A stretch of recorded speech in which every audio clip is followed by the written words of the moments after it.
So the Hurricanes appear to still be in a holding pattern, but Elliot Freidman offered some insight on NHL Network today, and we have another sandpaper signing to talk about, so we're going to talk about that on a quick little show tonight.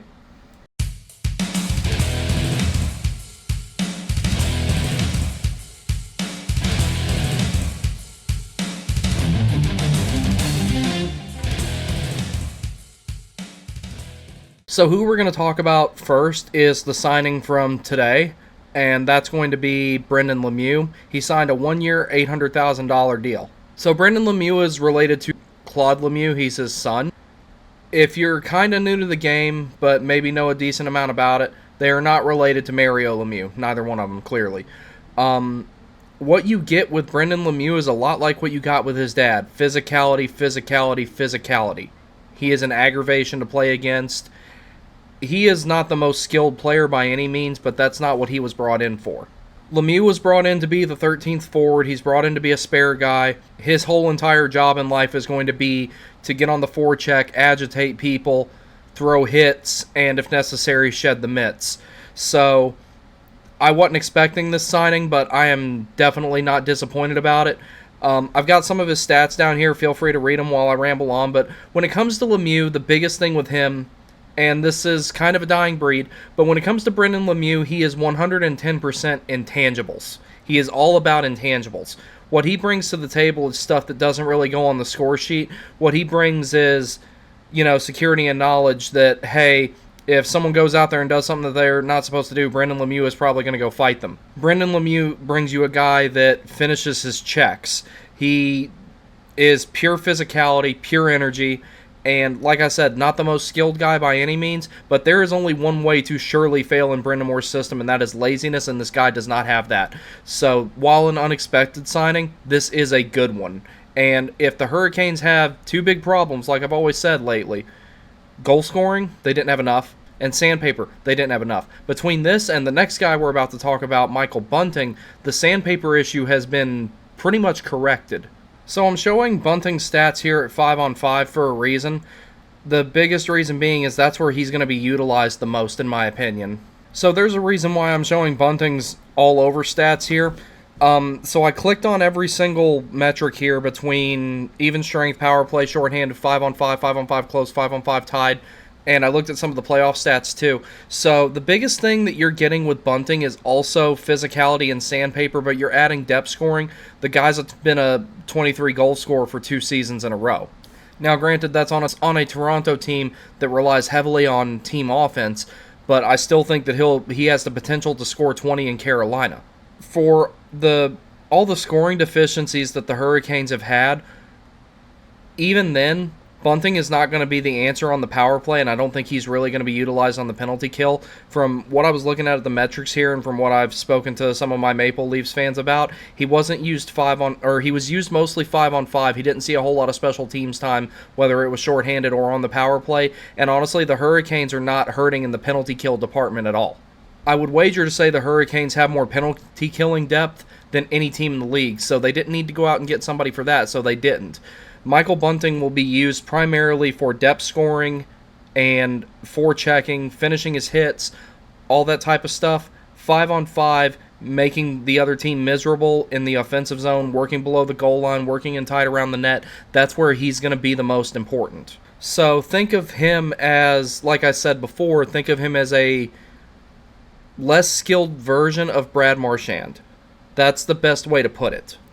So the Hurricanes already have a ton of sustained offensive zone pressure. Bunting is going to add to that, and by extension, goals for on the team is going to go up significantly thanks to Michael Bunting's presence. So, like I said, this was a signing I did not expect the Hurricanes to get, but he's a lot more than sandpaper. Brendan Lemieux is pure sandpaper. Michael Bunting adds you some goal scoring. He adds you some good neutral zone transition, but most of all, everything from the offensive blue line on forward, he is an absolute wrecking ball. He is an agitator, and he's exactly what the Hurricanes really needed. So now here's who we're going to talk about the most in this particular segment of the video, talking about the UFA signings, is Dmitry Orlov. So Orlov is another one of those guys that brings physicality. He brings sandpaper, he brings intangibles, but he's also an incredibly skilled defenseman. So a lot of people had speculation that Orlov would be a power play quarterback. I don't see that happening unless the DeAngelo trade definitively falls through, and I'm going to get to what Elliotte Friedman said about that here in a little bit from what I heard him talk about on NHL Network. It looks like it's still going to happen according to him, but in regards to Orlov, the biggest things you get with Orlov are defensive competency. I know he gets burned sometimes, but, there was one time I even saw Jacob Slavin get turned inside out by Nico Hischier. It happens to everybody. But more than anything, with Orlov, you get someone who's a thumper. He's a big boy. He's very stocky. He's very wide, very stable on his feet. He likes to pinch, so he's not a pure stay-at-home defenseman by any means. But one of the reasons that he likes to hang out at the blue line is because he's got a really wicked clap bomb. Not one that you necessarily use on the power play, but the weird thing about it is he's got excellent vision 5-on-5. So like I said before, when it comes to special teams, the Hurricanes are great on the penalty kill. He won't be used there. That's not really his forte anyway. Where Orlov's strengths come are 5-on-5. His playmaking ability 5-on-5 is excellent. His offensive ability 5-on-5 is excellent. He's very competent defensively. But his biggest strengths are he likes to move the puck, but he also makes incredibly good outlet passes. Like, he's really good at headmanning the puck to people. He contributed a lot to Alex Ovechkin's goal total.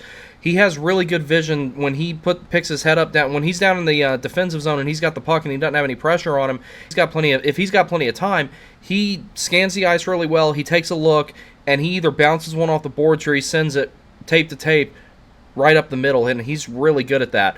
Between that and how physical he is and how he likes to hit, he was a great ad. I think this kind of spells the end for Brady Shea, if that wasn't apparent already. This is an upgrade at that position, and two, this is stopgap until hopefully Nikishin can come over here. Now, to give an example with a recent sample size here in regards to Dmitry Orlov, in his, albeit relatively short tenure with the Bruins, in the playoffs, in 7 games, he had 8 assists, and they all came 5-on-5, and he was not used in special teams at all as far as I could tell. So, when the Hurricanes have the depth they have to use on penalty killing, even if you lose Pesce, you still got Chatfield. Hopefully, I don't know how all this stuff is going to shake out with the defense. But even if you lose Pesce or Chatfield, either one, but let's just say for sake of keeping it relevant, considering it looks like Pesce is the one that's going to get traded at the moment, your top 4 is still Jacob Slavin, Brent Burns, Dmitry Orlov, and Jalen Chatfield. Because I even received a comment asking, hey, what would be the good, UFAs for the Hurricanes to still go out and get? And I didn't really feel comfortable answering it yet, just out of the simple fact that all this stuff has not resolved itself. Because as it stands right now, if the Hurricanes acquire Erik Karlsson and Tony DeAngelo, I don't know what that means for the rest of everything else.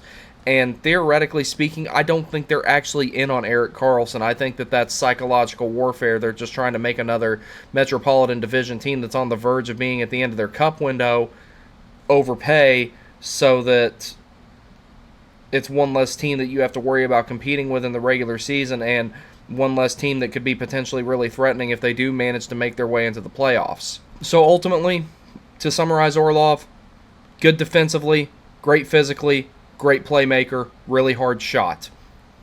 He's definitely going to be a good fit at the position that Brady Shea appears to be vacating.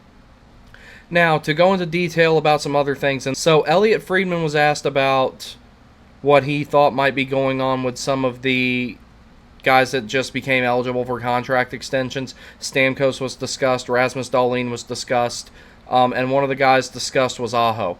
So he thinks that deal is still going to be in the 8-year, $9.5 million range AAV, which, like I've said many times, and I will say it until I'm blue in the face, anything below $10 million for Aho is a steal, especially if you get maximum 8-year term out of him. The important thing there was he noted something that we kind of already know, but also kind of validated what everybody thinks. The Hurricanes are apparently still in on Karlsson, and it's down to the Canes and the Penguins who's going to get him. I'm going to speculate on something in regards to that in a minute. But he also said that everyone thought the Tony DeAngelo trade was still going to happen, and nothing has said that it's off yet. So whatever is waiting to resolve itself here, there's going to be at least 4 or 5 pieces involved. And apparently Tarasenko and the Hurricanes are still potentially talking. The Senators and Tarasenko are still potentially talking. If it were up to me, I don't think that you want to tweak the defense of the Hurricanes too much, especially when it looks like you're losing your second pair and you're bringing in a very proven second pair left-handed defenseman in Orlov, who has a lot of playmaking ability, has the ability to move the puck, but he's not a traffic cone. But then you also have Jalen Chatfield, who has proven himself that he is not a bottom pair defenseman, in my opinion. I think that if he's on any other team in the league almost, he is a second pair right-handed defenseman without a doubt. So essentially, the way Elliotte Friedman described it is a great way to put it. There are a lot of balls in the air right now, and we have no idea which one's going to land where. I don't think anything happens in regards to Aho's contract until the Karlsson thing is resolved, the DeAngelo thing is resolved, and the Tarasenko thing is resolved. And the fact that there's not been any more news about any of it is deafening to me. I kind of figured that, like, if Tarasenko couldn't sign with the Hurricanes because they're not able to move Pesce yet or whatever is holding it up, that he would have already went to Ottawa after DeBrincat got traded to the Red Wings, and that hasn't happened. So waiting on things to fall into place here, that's why I haven't really had a whole lot to talk about with that. So this week I actually do want to talk about I want to do a recap of prospect development camp.